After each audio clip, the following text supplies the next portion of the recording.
तो देखिए, लगातार हम चर्चा कर रहे हैं इस बात के ऊपर कि किस तरीके से बीजेपी अब नया फॉर्मूला अपनाती हुई नजर आ रही है। जहां हमने देखा कि मध्य प्रदेश में बीजेपी ने सांसदों को मैदान में उतारा है, वहीं अब यही फॉर्मूला हो सकता है, सोर्सेस के मुताबिक अगर हम बात करें, कि छत्तीसगढ़ में भी यही फॉर्मूला बीजेपी अपना सकती है। वहीं राजस्थान को लेकर भी बीजेपी जल्द अपने पत्ते खोलती हुई नजर आ सकती है। राजस्थान, मध्य प्रदेश और छत्तीसगढ़ में चुनावों के ऊपर मंथन किया गया, टिकट बंटवारों को लेकर चर्चा की गई है, सीईसी की बैठक होती है, देर रात तक ये बैठक चलती है, कई सारे नेता इसमें मौजूद रहते हैं और इस बैठक के अब कई सारे मायने निकाले जा रहे हैं। बैठक को लेकर आपको बता दें कि गृह मंत्री अमित शाह, नड्डा समेत बड़े नेता मौजूद रहे। खुद प्रधानमंत्री नरेंद्र मोदी इस बैठक का नेतृत्व करते हुए नजर आए। अब इस बैठक के बाद टिकट बंटवारे को लेकर अटकलें और ज्यादा तेज हो गई हैं। इसके ऊपर चर्चा करेंगे। तमाम गेस्ट हमारे साथ इस पैनल में मौजूद रहेंगे। अमित तिवारी जी, नेता बीजेपी, स्वागत है आपका। इस बीच हमारे साथ में कांग्रेस से नेता मोहम्मद आसिफ जी भी हमारे साथ जुड़ेंगे। आलोक पांडे, राजनीतिक विश्लेषक, हमारे साथ जुड़ेंगे। सबसे पहले मैं अमित तिवारी का रुख करूंगी। सबसे पहले तो आप सब तीनों का बहुत बहुत स्वागत है भारत 24 पर। अमित जी, आप बीजेपी के नेता हैं। सबसे पहले तो मैं आपसे समझना चाहूंगी, क्योंकि इस बैठक के बाद अलग अलग अटकलें लगाई जा रही हैं, कि क्या अब छत्तीसगढ़ में भी मध्य प्रदेश वाला फॉर्मूला अपनाया जा सकता है? देखिए साक्षी जी, हमारा एक ही फॉर्मूला है और वो है हमारे प्रधानमंत्री नरेंद्र मोदी जी और कमल का निशान, और हम इसी फॉर्मूले को लेकर हर जगह जाएंगे और यही फॉर्मूला कमोवेश आप हर जगह देखेंगे। तो हमारे नेता हैं माननीय प्रधानमंत्री मोदी जी, हमारा निशान है कमल का चिन्ह, और इसी मुद्दे पर हम हर जगह और इसी को लेकर हम हर जगह पहुंच रहे हैं। लेकिन अमित जी, सांसदों को तो यहां पर उतारा गया है ना मध्य प्रदेश में भी, उसके बाद अभी अटकलें लगाई जा रही है कि आप छत्तीसगढ़ में भी जब लिस्ट जारी की जाएगी तो क्या उसमें भी हमें सांसद दिखाई दे सकते हैं मैदान में? साक्षी देखिए, कोई भी चुनाव हम जीतने के लिए लड़ते हैं और हमारे दिग्गज नेता जब मैदान में आएंगे तो निश्चित तौर पे इसका फर्क, इसका लाभ हमें मिलेगा। और इसी को देखते हुए हमने अपने केंद्रीय मंत्रियों को मैदान में उतारा है। और मैं आपको बता दूं कि इस बार की जितने भी राज्यसभा के राज्यों में चुनाव होने वाले हैं, इन सभी राज्यों को हम जीतने वाले हैं। सभी राज्यों को जीतने वाले, और एक तरीके से संकेत यहां पर मिलते हुए नजर आ रहे हैं कि हो सकता है यही फॉर्मूला अपनाया जाए। कांग्रेस का मैं रुख करूंगी। मोहम्मद आसिफ जी, नेता कांग्रेस, हमारे साथ भी इस पैनल में जुड़े हुए हैं। मोहम्मद आसिफ जी, किस तरीके से कांग्रेस इस रणनीति को देखती है? क्योंकि लगातार हम देख रहे हैं, अगर चुनावी दौरे देखें, बीजेपी लगातार कमर कस चुकी है और एक मिशन और एक विजन के साथ में चलती हुई नजर आ रही है। कितना नुकसान कांग्रेस को होता हुआ नजर आ रहा है आने वाले विधानसभा चुनावों में? सबसे पहले तो जी महात्मा गांधी जी की जयंती पर सशक्त नमन, और लाल बहादुर शास्त्री जी की जयंती पर भी सशक्त नमन। जय जवान जय किसान का नारा देने वाले। दूसरा जो आपने सवाल किया, नुकसान किसको हो रहा है, नुकसान की भरपाई में भाजपा लग रही है। जनता को मालूम है कि किस तरीके से भाजपा ने अपने स्टेट्स के अंदर, सेंटर के अंदर लूट मचा रखी है और क्या हालात पैदा कर लिए। इसी को देखते हुए भाजपा ही अपनी मंथन में लग रही है, किसको कैसे मैनेज करें, किसको किस तरीके चुनाव लड़ा जाए। अपने जो क्षेत्रीय एमपी है उनको मैदान में उतार रही है। इसकी हताशत का नतीजा है ये भाजपा की, जो तमाम एमपी और मंत्रियों को आज चुनाव में उतारा जा रहा है। हम तो चाह रहे, अच्छी बात है, जो 6 महीने बाद हारने हैं वो पहले हार के घर बैठ जाए और जनता को इस लायक ना बचे कि जनता पहले उनका इंतजाम कर दे। जिस तरीके की हमारी योजना है, हम अपनी योजनाओं के बलबूते जनता के बीच जाएंगे और जनता से जो वादा करेंगे, जो गारंटी 5 दे रहे हैं हम, जो हम कर रहे हैं उसको पूरा करेंगे। जिस तरीके से हमने राजस्थान के अंदर 500 रुपए का सिलेंडर दिया, महिलाओं को सम्मान दिया, महिलाओं को राशि दे रहे हैं, जिस तरीके से हेल्थ के ऊपर 25 लाख तक का इंश्योरेंस दे रहे हैं, तो हमारी जो योजना है, पुरानी पेंशन योजना, उसको बहाल करने के लिए जो कांग्रेस बाध्य है, तो वो हम काम कर रहे हैं। उसके बलबूते हम चुनाव के बीच जा रहे हैं। जनता हमें उसका अच्छा रिस्पॉन्स दे रही है, हम चुनाव जीत रहे हैं। जरूरत है या भाजपा को अपने बारे में सोचने की, जो रात के 2-2 बजे तक मीटिंग चल रही है, किस तरीके राजस्थान को लेकर, राजस्थान के एक नेता को इन्होंने निपटा दिया है, उसी के भतीजे को मध्य प्रदेश में इन्होंने निपटा दिया है। ये इनको पता है कौन सी पॉलिसी पे काम कर रहे हैं। हमारी एक ही पॉलिसी है, जनता के विकास के लिए काम करना और जनता के मुद्दों पे काम करना। आज जो महंगाई के हालात हो गए देश के अंदर, वो जनता को राहत देना, जो बेरोजगारी के हालात हैं उसको दूर करना, जो सरकार ने आज यहाँ तक पहुंचा दिया है जनता को कि जनता सिर्फ राशन के भरोसे रह गई है और सरकार का चुनावी एजेंडा। लेकिन आसिफ जी, बीजेपी भी तो यही आरोप कांग्रेस के ऊपर लगाती है, बेरोजगारी, महंगाई और भ्रष्टाचार, यही आरोप कांग्रेस के ऊपर भी लगते हैं। मैं जवाब लूंगी अमित तिवारी जी से इसका। मेरी बात पूरी होने दीजिएगा। नहीं, मेरी बात आपने कहा, मेरे से जवाब तो पूरा ले लीजिए। जी। हमने 14 के अंदर 21 करोड़ आबादी तो बोलते रहेंगे तो नीचे रह गई थी, बोलने में कोई एनर्जी थोड़ी गरीबी रेखा के इनके सत्ता में आने के बाद में 14 के बाद में आज 80 करोड़ आबादी को ये राशन दे रहे हैं। यानी कि गार बन गए, कहे ना कहें, लेकिन देश की जनता 80 करोड़ राशन के लिए मोहताज होगी इनके लिए।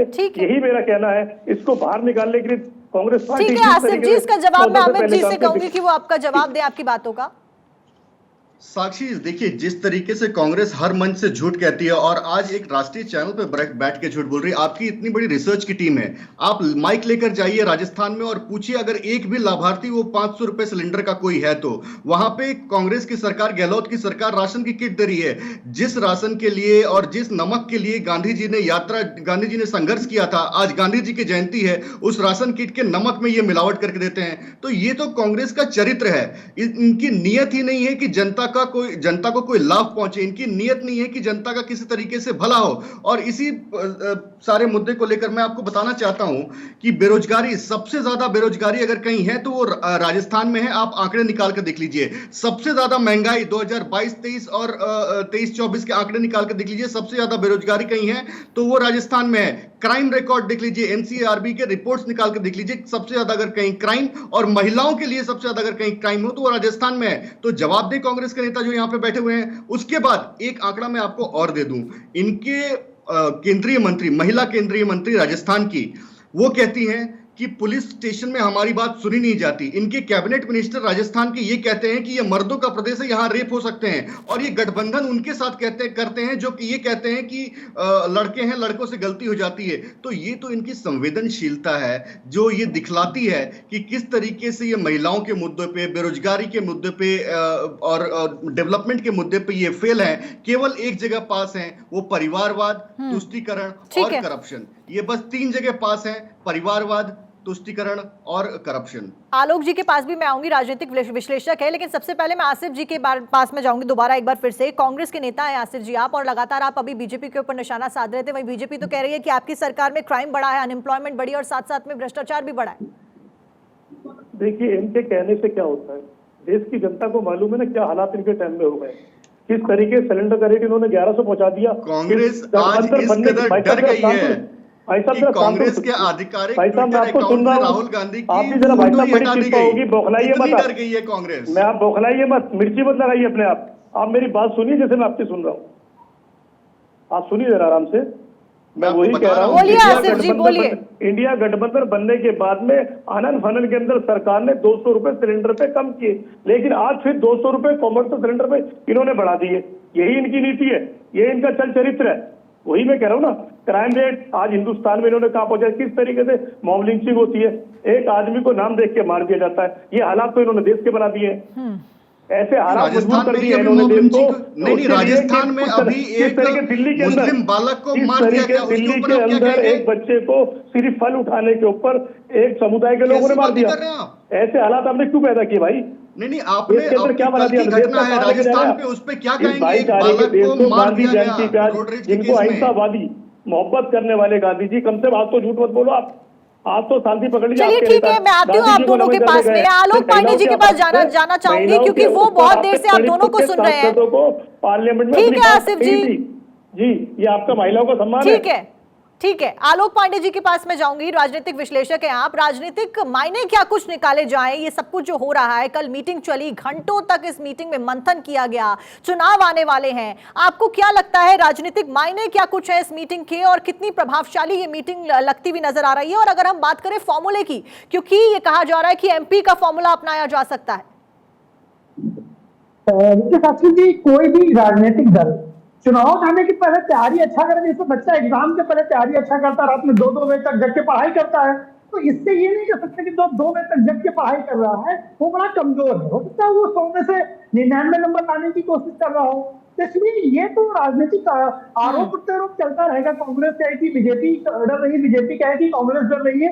रियल में तो जनता तय करेगी कि जनता किसी को जिताएगी, किसी को हराएगी। जो हारेगा वो डरेगा। अब आते हैं राजस्थान की बात को लेकर के, जो हमारे कांग्रेस के हमारे भाई कह रहे थे, जनता जो है हम कहीं ये तो नहीं कह रही कि सिलेंडर भले थोड़ा महंगा कर दो, लेकिन बहन बेटियों की इज्जत तो बचाओ। आप बहन बेटियों का मतलब रेप स्टेट हो क्या राजस्थान? एनसीआर के आंकड़े तो यही करते हैं।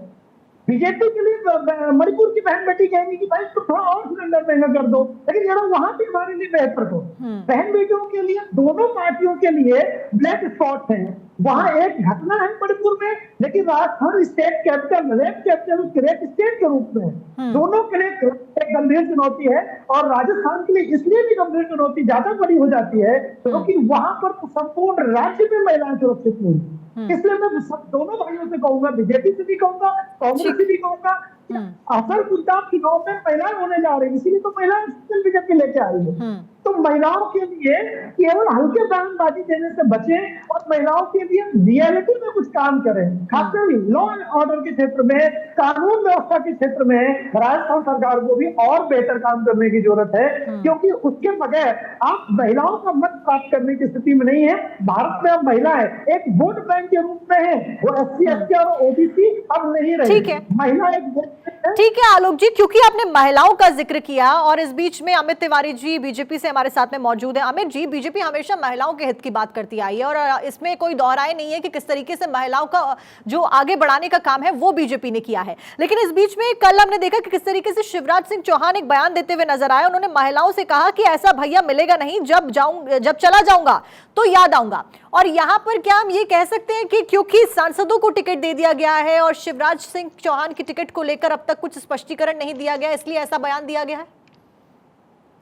नहीं साक्षी, देखिए शिवराज सिंह जी वहाँ पे इतने लंबे समय से मुख्यमंत्री रहे हैं और वहाँ पर उनका जुड़ाव जो महिलाओं से है, जो जिस तरीके से वो बोलते हैं कि यहाँ की सभी महिलाएं हम मेरी बहनें हैं और अपने आप को ही नहीं, उनके देश की प्रदेश की जनता उनको मामा के नाम से बुलाती है। तो एक भावनात्मक उनका जुड़ाव है और उन्होंने ये बात अपनी जनता से, अपनी बहनों से और उनके बेटों से की है।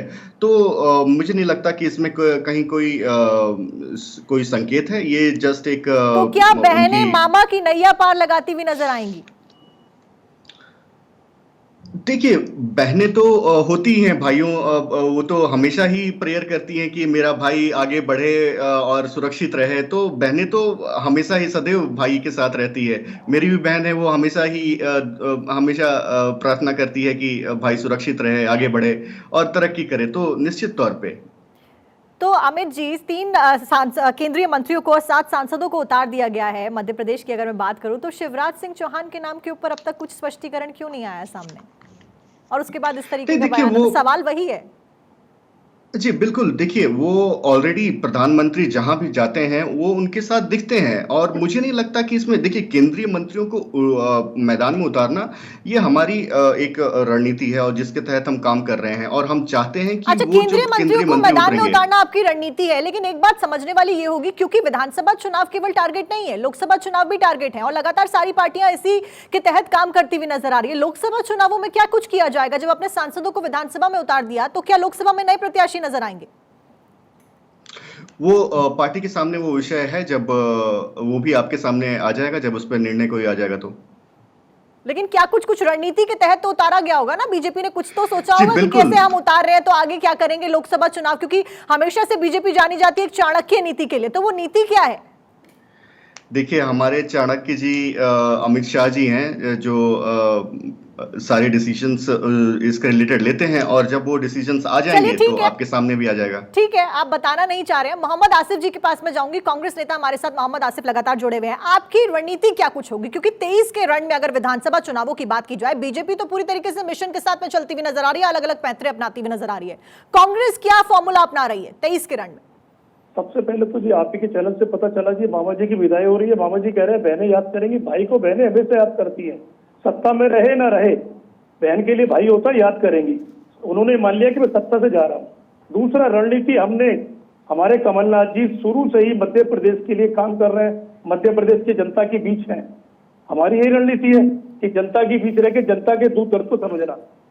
हमारी ये रणनीति नहीं है कि रणनीति के तहत रात के 2-2 बजे तक मंथन करते रहे और ये करते रहे किसको निपटाना है।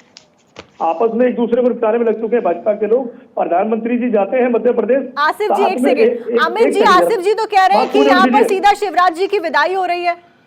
नहीं, मैं नहीं कह रहा, शिवराज जी खुद ही कह रहे हैं कि मामा को सब भाइयों को याद रखेंगे, भाई को याद, भाई तो हमेशा याद रहता है जी। ठीक है, मैं तो खुद ही कह रहा हूँ। दूसरा, जो प्रधानमंत्री घूमते हैं मध्य प्रदेश के अंदर, जो 9 महीने से लगातार दौरा कर रहे हैं, एक बार भी शिवराज जी का नाम नहीं ले रहे हैं। उन्हें मालूम है शिवराज जी जा रहे हैं, वो अपने आप को 24 के लिए काम कर रहे हैं। चलिए ठीक है, चर्चा लंबी है, हम इसके ऊपर चर्चा करेंगे। आप सभी हमारे साथ बने रहिए, अमित तिवारी जी और मोहम्मद आसिफ जी, साथ साथ में आलोक पांडे जी, आपका भी मैं कमेंट इसके ऊपर